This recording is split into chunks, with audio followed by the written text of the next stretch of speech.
bora atualizar as notícias do Timão, porque o time para 2025 começa a ser montado. Eu vou te explicar o porquê.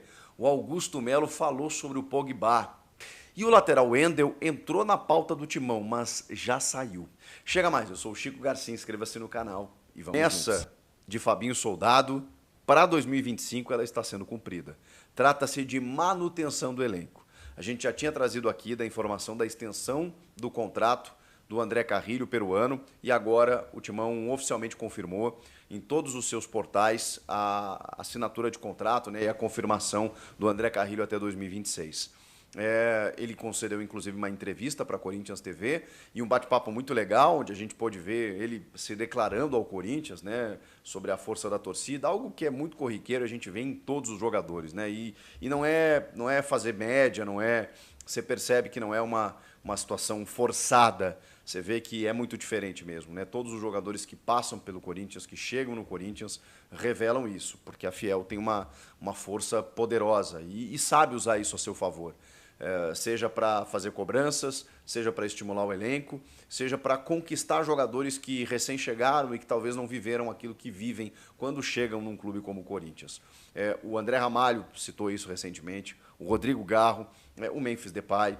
Então, esses jogadores, quando eles chegam aqui e talvez até não entendam, né, essa atmosfera criada, muitas vezes inicialmente no noticiário ou quando ouvem falar, quando eles chegam e vivenciam um jogo em Itaquera, na Neoquímica Arena, com a força do torcedor, eles entendem que trata-se de uma coisa sobrenatural. O André Carrilho ele ficou muito espantado que mesmo no momento ruim a torcida apoiou muito.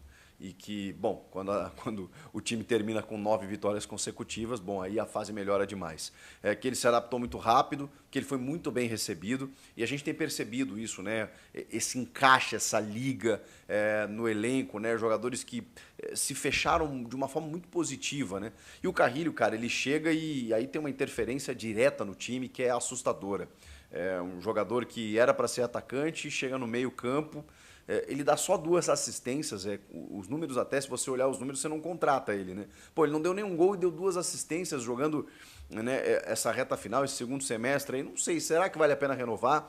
Aí você vai vendo, o cara não erra passe, a construção de jogo começa toda dos pés dele, ele marca, ele cerca, ele arma, ele faz um trabalho sujo, entre aspas, né, que ele limpa a área para que o Breno Bidon também consiga se aproximar cada vez mais do Rodrigo Garro, para que o Garro tenha liberdade para criar, tudo isso é feito pelo trabalho do Carrilho.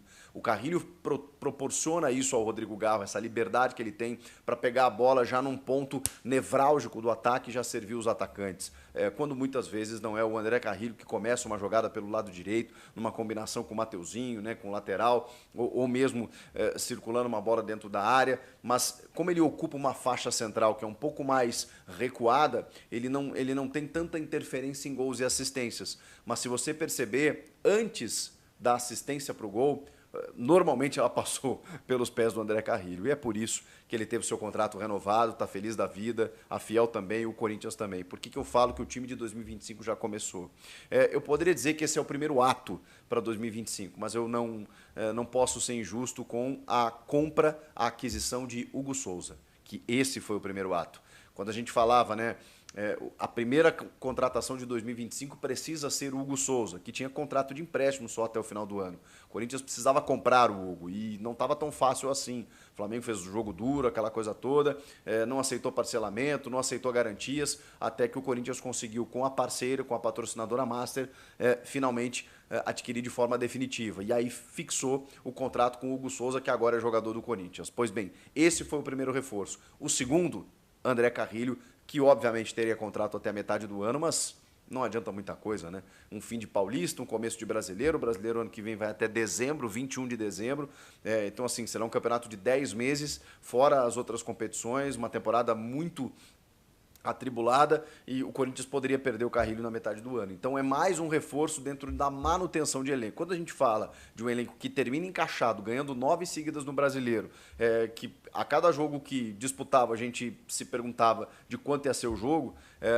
essa manutenção trata-se de um reforço e tanto. E aí, claro, né, tem a ver também com não perder o Yuri Alberto, Breno Bidon, e todos esses jogadores aí cobiçados, além do Memphis, além do Garro, de todos esses jogadores fundamentais. Mas o André Carrillo está mantido até 2026. Bom, gente, o lateral Wendel, vejam só, eu até falei que a lateral esquerda estava dentro de uma prioridade de reforços no último vídeo, num dos últimos vídeos. Mas eu referi para vocês que o Matheus Bidu terminou o ano em alta, né? O Hugo, a gente sabe, tem lá suas limitações e tudo mais, e o Diego Palacios está sendo esperado para 2025. Ele já está entregue, ele já está treinando, ele teve todos os seus processos corrigidos lá, ele realmente teve um problema que foi agravado, né, da cirurgia lá inicial, o Joaquim Grava voltou para o CT, foi lá, realizou o procedimento, ele está livre, ele está disponível, a gente não sabe em que condições, mas pelo menos poderemos ver o Palacios em 2025 juntamente do Bidu. A lateral esquerda ela se torna uma oportunidade de mercado na medida em que você não sabe o que o Palacios pode te entregar. E o Bidu, cara, jogou quase todos os jogos. Então você vai precisar dosar, precisa de um reforço ali. O Hugo é inconfiável, né, tecnicamente falando. Bom, e aí o Corinthians meio que acenou a possibilidade de contratar o Wendel, jogador de seleção, que está no Porto, contrato até a metade de 25, que o São Paulo tem interesse, o Inter demonstrou interesse, o Grêmio demonstrou interesse em repatriar. E aí o Corinthians, quando sinalizou, né, que gostaria do Wendel, mas livre de custos, né, rescindindo com o Porto, liberado para poder acenar só com o jogador, percebeu que não conseguiria fazer isso porque o São Paulo entrou na jogada de uma forma muito mais forte, né, inclusive pedindo a liberação antecipada ao Porto, oferecendo jogadores e uma compensação financeira. Aí não tem como competir, né? O Corinthians queria o Wendel de graça. Já agora, na metade do ano, não adianta muita coisa. E aí, quando percebeu que o São Paulo entrou forte na briga mesmo, porque é uma carência do tricolor paulista, o Corinthians meio que saiu de cena, tá? Então, o Wendel não vai ser jogador do Corinthians, pelo menos até segunda ordem. E para fechar, o Pogba segue causando, né? Porque ele tá malhando, né? Ele está fazendo a sua atividade física constante com uma camisa que é da seleção brasileira, do time Brasil. Enfim, tem um símbolo do Brasil ali, as cores do Brasil. E ele, de novo, fez uma postagem nesse domingo. Ele já tinha feito aquela enigmática nos stories, com uma ampulheta, uma carinha fechada, não sei o quê. Né, com zíper na boca, que ele não podia, como se ele estivesse escondendo algum segredo. Aí agora, de novo, ele mostra uma foto malhando com a camisa do Brasil. E aí, mano, em 15 minutos, uma enxurrada de comentários brasileiros, de torcedores do Corinthians e tal, aquela coisa toda. Ele tá gostando do hype. Ele tá gostando do hype. E o Augusto Melo foi questionado, acho que a entrevista que eu vi foi na Rádio Craque Neto, e foi perguntado, né, sobre a procura, sobre ele ter seguido o Pogba na rede social. Ele até já explicou que ele segue as pessoas que ele tem interesse. Claro que não é por acaso o que está acontecendo. E ele disse que não tem nada, que é um grande jogador, mas que, enfim, não dá para confirmar nada nesse momento. Ele rechaçou completamente a contratação eu ia falar do Drogba, do Pogba, mas a questão é o seguinte, não é o Augusto que está fazendo esse contato. Então, quando ele fala que não tem nada, quando ele fala que não procurou, está tudo certo. Mas houve, sim, conversas junto de staffs, sondagens para saber qual a situação, e tem aquela vírgula ainda rolando. O Corinthians não vai dizer que tem interesse nesse momento, porque depende de muita coisa. Depende da patrocinadora pagar, depende de haver um consenso com comissão técnica, diretoria, de que, tá bom, vamos trazer esse cara, mas ele só pode jogar a partir de março. Então, esse investimento tem que ser feito com muito cuidado. É claro que quando um jogador desse porte meio que se oferece para jogar no Corinthians, você vai atrás, você pesquisa, você procura saber, tá, mas peraí, de que forma? Quanto seria? De graça não é, né, Pogba? A gente sabe que não. Mas tá, beleza, mas e aí? Pode jogar em março, mas como é que está a sua condição física? Aí você vai conversando no entorno, né, com o staff, com fisioterapia do cara, com empresário, do tipo, beleza, como é que ele está no dia a dia, aquela coisa. Não, o cara tá ponta dos cascos, tá trabalhando, não sei o quê, pode, ritmo de jogo, só isso se corrige em 3, 4 jogos, então em março, quando ele puder jogar, ele vai estar voando já. Sei lá, são referências que você busca. E aí busca também com o patrocinador, né?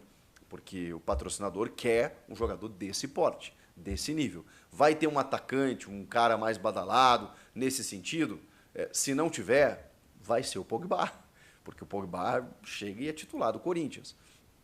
Claro, né, dependendo do ritmo de jogo e da condição física. Mas tudo isso tem que ser conversado, né? Não dá para não é uma decisão que você toma assim da noite para o dia. Agora, é por isso que eu digo, o Augusto disse que não, ok, e realmente existem entraves, existem dificuldades, existem vírgulas no processo que estão sendo, tipo assim, digeridas, entendidas, tipo, será que vale a pena e tal? Esse é o pé da situação Pogba no Corinthians. Não há uma negociação, há um estudo de caso para saber se vale a pena e, obviamente, tendo todo o aporte para saber se essa contratação pode e merece ser feita. De novo, eu pergunto para você, vale a pena? Você aceitaria o risco de trazer um jogador que está suspenso, sem jogar 1 ano e meio, mas é um jogador maravilhoso, né? Sei lá. Comenta aqui, inscreva-se no canal e eu volto a qualquer momento com mais novidades. Até a próxima. Tchau!